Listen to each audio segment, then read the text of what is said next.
Hey everyone, Ivy League Gaming here, and today we're playing Dragonheir Silent Gods. For today's video, I'm gonna go over a bunch of information that we're getting about the next closed beta 2 testing. We're getting daily information as it grows near. I mean, CBT 2 is next week, so let's talk about it.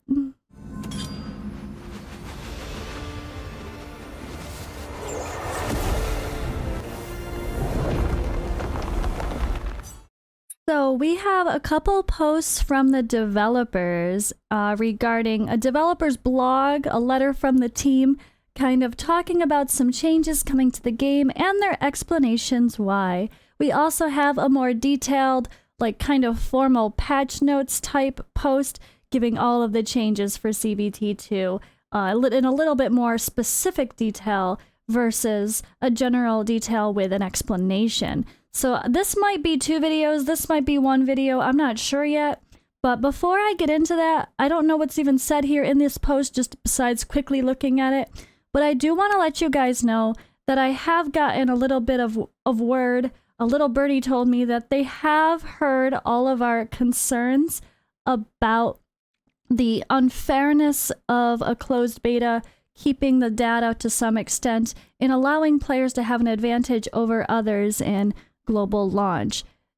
This should not be too much of a concern, and we're going to talk about that whenever I have proper info.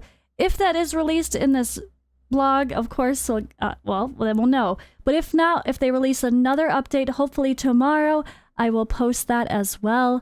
But yeah, they do care, they do listen, they've been amazing to deal with, to talk to, and they really seem to appreciate any sort of advice or just thoughts that we give, and they seem to respect our opinions as content creators and as a community. So I really love this company, and I really hope that with that in mind, it's even more of a excitement and encouragement for new players to get excited about Dragonheir for the closed beta 2, sort of a soft launch for May 24th. And along with that info, it may change your mind about if you want to do the soft launch or wait for global. We'll talk about that once I have the proper details, but what I'm going to do is I'm going to play some video footage in the background while I go ahead and kind of, I guess, talk through all of this. So I'm going to play footage from the closed beta, or not closed beta, the last content creator access phase that was not considered a beta. So it's going to be different. There's going to be changes, but at least you can see the general gameplay. You can see some summons, you can see some dungeon runs, some just overall promo videos and all sorts of content. I kind of just I'm going to scroll through a bunch of stuff as I talk, and I'm going to get myself out of the way and just let you guys see more about this game, because people are always asking for gameplay footage. Like I said, they've made changes, they've made so many improvements, they've dramatically improved the graphics in a lot of things, even though it was already beautiful and they didn't really need to in most cases. But yeah, there's so much to talk about. I'm excited, but I'm going to roll some pre-closed beta 2 footage. Keep in mind, it's subject to change, but at least it gives you a fun idea of the game. So let's get to these notes in this letter from the development team. Greetings, travelers. We're delighted to be welcoming you back once again. We cordially invite you to be the first to experience our big game once again. We shared an unforgettable adventure together in Adenthia just 4 months ago. The heroic deeds of our travelers have spread far and wide throughout Adenthia's denizens and the development team alike. With the latest version, many of your suggestions and criticisms have been taken on board, and we've made changes and improvements. Thanks to your help, we're making a better world. So once more, we extend to you our heartfelt thanks. Over the past 4 months, the development team has been blazing away, aiming to make Dragonheir even more unique, and Adenthia has changed dramatically along with it. We're aware these might be disruptive, so we wanted to share these changes and adjustments with you ahead of time. Number 1, heroes and combat. We've added 50 brand new heroes, but not all of them will feature in CBT2 for now. As of CBT2, we have over 110 heroes, hopefully offering our travelers even greater freedom of choice. For the time being, our CBT2 version heroes base include Summon, Dauntless, Rally, Wild, Poison, and Frost. Burn and Electric Shock heroes will be gradually introduced in later seasons, so you'll not find them in CBT2. The adjustment rationale. Previously, Fire Element had two bases, Wild and Burn. Lightning Element, as well, had Dauntless and Electric Shock. Because heroes of the same element could possess two different bases, assembling teams of heroes sharing the same bases proved difficult. Thus, to make obtaining heroes with bases that synergize well together more convenient for everyone, we've condensed down the hero pool for fire and lightning heroes. But don't fret, the heroes cut for now will return in OBT or later seasons. We have also buffed some rare and epic heroes, and there are also heroes with versatile bases capable of both supporting and defensive roles. Travelers should have no trouble building a complete combat-ready team to handle most situations. In CBT2, Adenthia, elemental affinity changes radically with the influence of plane rotation. Affinities between ice and poison, fire and radiance, necrosis and lightning are higher than ever before. Teaming up heroes of the paired elements will lead to welcome surprises on the battlefield. The adjustment rationale? We're always striving to offer you fulfilling strategy options and a wide variety of builds. We're keen on offering you fresh experiences with each beta. So CBT2 will feature brand new elemental affinity effects. Notably, the rules of elemental affinity will change with each season. It's our hope that a regular rotation of elemental affinities will create a richer experience for everyone, as well as justify the value for each hero. They did call this elemental alignment when I was playing. All right, next here, every hero's design has been perfected, adding their population, class, and alignment, providing them with full background stories. Should they become companions, they'll engage in chatter with you at camp and in the sandbox, with some heroes expressing their thoughts on the journey so far. Thanks to players who made this recommendation in the last beta. Okay, so they're adding more depth to the random actual just characters we summon versus just people that are part of the specific storyline, giving you a little bit more interest in each individual hero. I like that. All right, the next. Oh, actually, the adjustment rationale for this. We want the hero companions that players engage to be genuine, living denizens of Adenthia, each with their own unique history, to give travelers a better grasp of companion stories and to understand customs of Adenthia through them. We've added the aforementioned content with the intention of offering a more immersive experience. We've added a new hero attribute called Enlightenment. It provides a new dimension to hero development by adding bonuses to non-critical damage and some healing and shield effects. The adjustment rationale for this is aimed for achieving the pursuit of hero attributes a more fruitful one, whilst also offering players varied attributes on different heroes. No more bland focus on attack and crit. By adding Enlightenment, we hope to offer players new focus on hero development and a more fruitful, rewarding development experience overall. Next, we have dungeons and gameplay. We've revamped and iterated the Experience Dungeon, something that will significantly improve travelers' battles against goblins. After CBT2 concludes, the Experience Dungeon won't be a tower defense anymore. Instead, it will be a horde mode featuring continuous refreshes of waves of monsters. I like that. Adjustment rationale. Tower defense is a classic fun-filled gameplay characterized by strong strategy and playability. However, considering that experienced dungeons need to be farmed a great many times, tower defense gameplay would become incredibly tedious. Plus, the need for manual play, concentration could be a huge source of stress in the long term. For this, we've changed the experienced dungeon gameplay to be one that should require less manual effort and is easily automated. That's not to say tower defense is vanishing. You'll find tower defense all over the place in every corner of the sandbox, in stronghold conflicts, and all kinds of places travelers will not expect. When faced in these stages, adventurers must be prepared, carefully and effectively deploy before battle, use precise actions and rational team composition to tackle every challenge. Oh, I love that. That's so interesting. Because the XP, I really felt like the XP stage took way too long to farm. It was kind of ridiculous because it was like too easy, but you had to slowly wait for everyone to start wandering out. So yeah, that is amazing. That's going to make farming the potions to level up all your characters so much easier, which is probably one of the, like they said, one of the biggest grinds of the game, just getting the potions to level everybody up.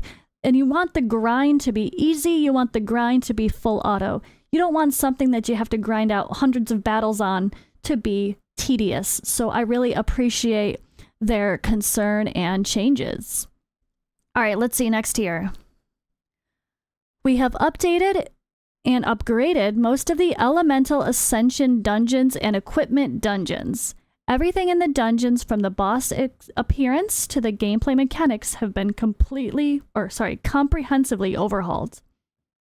We hope the upgrade, audio-visual effects, and gameplay mechanics will breathe new life into your dungeons.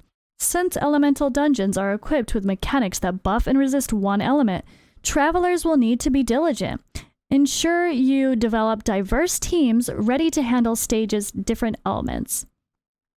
The adjustment rationale is we want Dragonheir to offer a richly rewarding environment for trial and error that encourages travelers to place emphasis on horizontal character development, focusing on the characteristics of hero skills, elemental affinities, and bases.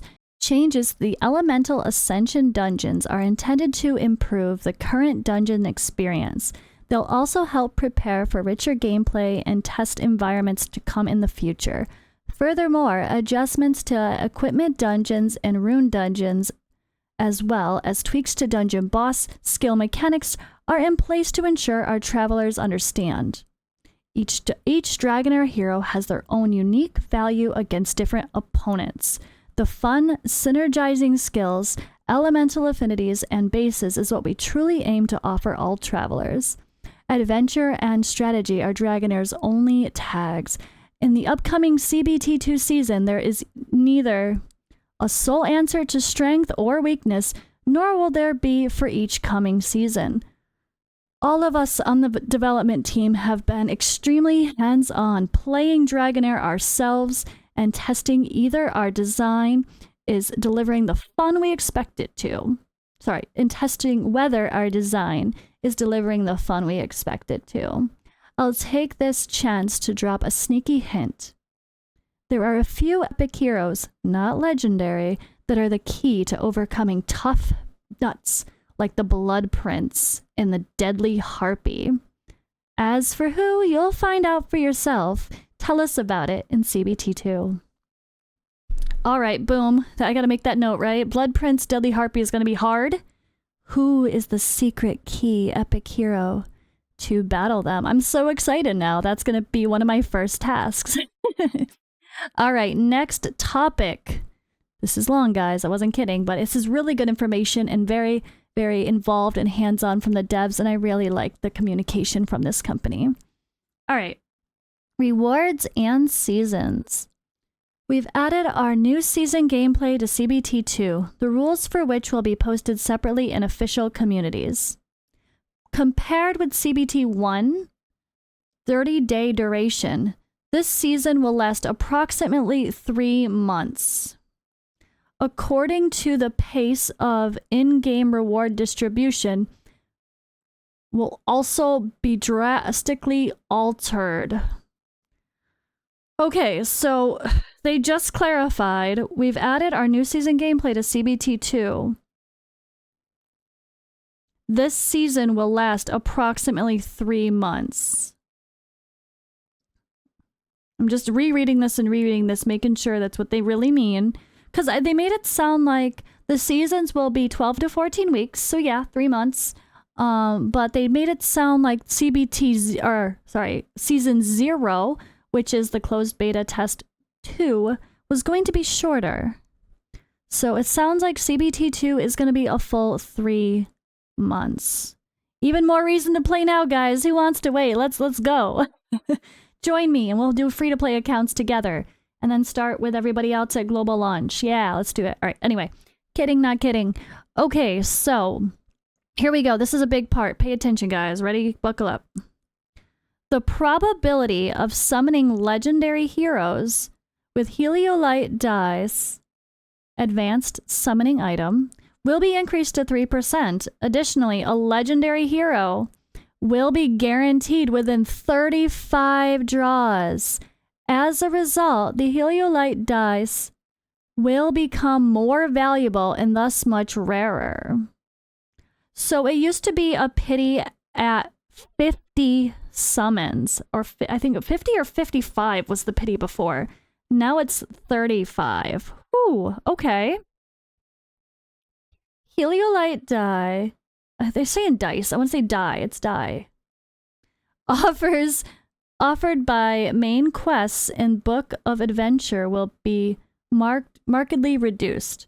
Only a small quantity will be available from main quests. However, travelers can obtain a wealth of Wiremarrow from various quests and dailies. Wiremarrow can be used to purchase Heliolite die from the shop. Wiremarrow? Wiremarrow? Wiremarrow? Sorry, guys. Pronunciations, man. I'm definitely can be wrong. All right. Once the season concludes, you will receive a variable bounty of rewards in accordance to your performance. All of those goodies will make the next season even more enjoyable. The quantity of Starlight dies, the basic summoning hero item, available has been significantly increased. Though using Starlight die to summon epic heroes, travelers will be well positioned to handle most dungeons.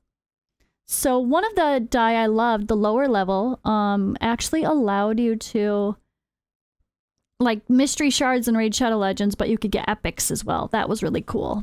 All right, we have a really big change here. This one's kind of a bummer for me. I think because they're increasing the odds of getting legendaries from, I guess, what you could call an ancient shard if you're a raid player. I don't like this. I loved the characters that they were giving away for free. This is a bummer, but let me read it. We have removed the 7-day and 14-day legendary hero login rewards. Instead, travelers will now receive epic heroes on day 3. To ensure a better experience for our CBT2 players, we will issue these website pre-registration rewards in advance. Gold, dice, legendary heroes, etc. can be attained by fulfilling the certain criteria.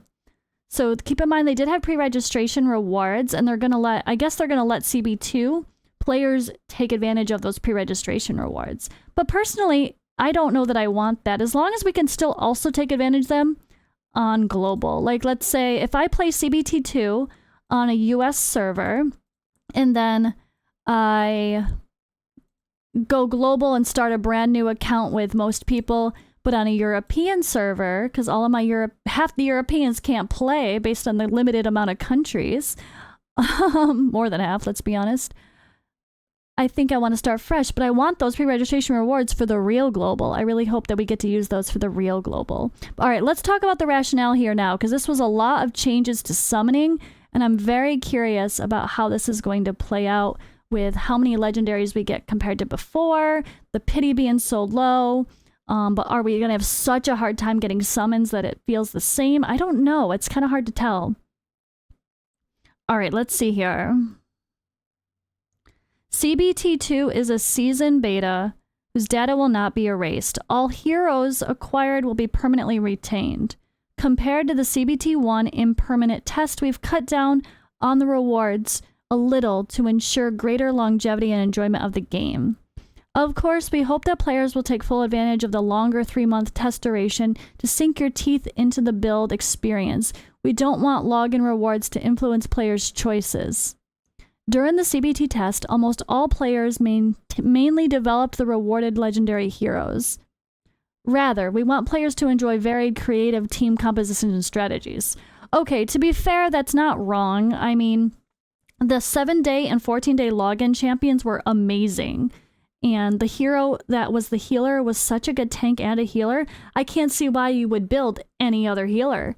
So with that in mind, they don't want you to just like everyone to use the same characters. They're trying to get people to try out new things. So having to actually summon for those heroes just gets a little bit more interest instead of just giving everybody the one thing that everybody's going to use and make it kind of boring. Like what do we want arena with Charlison and I forgot her name. Can't picture the healer's name right now. We don't want every single arena is going to have the same necrosis and same radiant legendary. That would be boring, right? I guess we want to mix it up. That's fair. All right, and replacing many rewards with the common Wurmaro, wow, I can't talk. Wurmaro? I'm going to say Wurmaro currency. We hope to give travelers more freedom of choice. They can choose whether to use them to purchase skill scrolls and enhance existing heroes or exchange them for summoning items to acquire more heroes. We significantly increase the quantity of Starlight die. With this, we hope you acquire more epic heroes and strive for more complete, versatile elemental builds and team compositions to provide an engaging, fruitful experience. When compared to CBT-1, in which many teams were heavily dependent on legendary heroes, making the experience threshold too high. I did like the sounds of a lot of the epics, honestly, and even some of the rares seemed quite usable, so I do like a game that allows you to use the low-level heroes to push through a lot of content, and maybe it's more the legendaries are needed for specific things to really push the highest ends, but it doesn't kill you to do teams of full epics or epics and rares. I think that's I feel like this game is going to be one that allows us to have those fun challenges of epic only, rare only, and kind of play around, right? I really like that. That's something I liked about Raid, is that a lot of the characters were actually usable at low rarity, versus so many other games you just don't touch anything except the legendaries. And where's the fun in that? All right, the final statements here for this letter from the development team. In addition to the aforementioned content, we've added a host of other features. We have reset and optimized the game's opening chapters, the overall Chaos Universum experience, and the staging of subsequent chapters. The storyline and gameplay in the forest and plains regions have been totally overhauled. We've also added plenty of new gameplay features, added 2 NPC-related systems, challenge and relationship, new team PvE mode, 2 travelers fight alongside each other. Oh. Interactive friend PvE, I like that. New time limited real-time PvP mode, real-time PvP mode, temporary real-time PvP. This is perfect. That's what I want. Any game that has PvP, make it real PvP. None of this bullshit, set a defense and forget it, right? But don't do it all the time. It's overwhelming. Limited time, real-time PvP. That is the best thing that a PvP player should want to hear. Perfect. All right, friendly sparring, so we can fight our friends. You can test your defenses, see how tough they are, having your friends fight them. I love that. Alliances. Let's have Clans Guild, aka Alliance in this game. Alliance Wars, Guild versus Guild, Clan versus Clan. There we go. We are going to have Alliance War, guys. Seasons and more. Stay tuned to the community news for more details. Travelers, we look forward to joining you in Adenthia once again for CBT2.